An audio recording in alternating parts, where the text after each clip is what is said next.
Mula pangarap, ngayon ay mas abot kaya na ang sariling bahay para sa mas maraming Pilipino.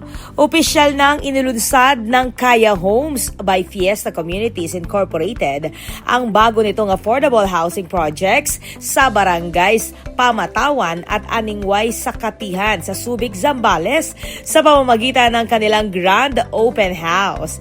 Kasunod ito ng matagumpay na pre-selling event nitong July 20 kung saan maraming aspiring homeowners ang nakapagpareserba ng kanilang magiging bahay at nakakuha ng impormasyon tungkol sa proyekto, financing options at development plan.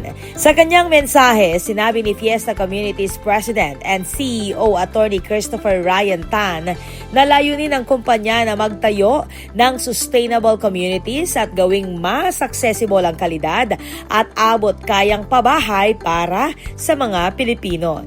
Ipinakita rin sa programa ang kwento ng Kaya at Discover Kaya Homes audio-visual presentations habang inilahad ni Chief Operating Officer Melvin Jason Tan ang Master Plan Development, Location, Model Units, Amenities at Financing Options ng proyekto. Nagbigay rin ng mensahe si Houseland Holdings Incorporated Founder at Chairman Wilfredo Tan na ibinahagi ang naging paglalakbay ng kumpanya sa pagtatayo ng mga komunidad at oportunidad sa mga Pilipino. Ayon sa Fiesta Communities, ang Kaya Homes Subic ay bahagi ng pagpapalawak ng kanilang affordable housing developments upang mas maraming Pilipino ang magkaroon ng pagkakataong magkaroon ng sariling bahay.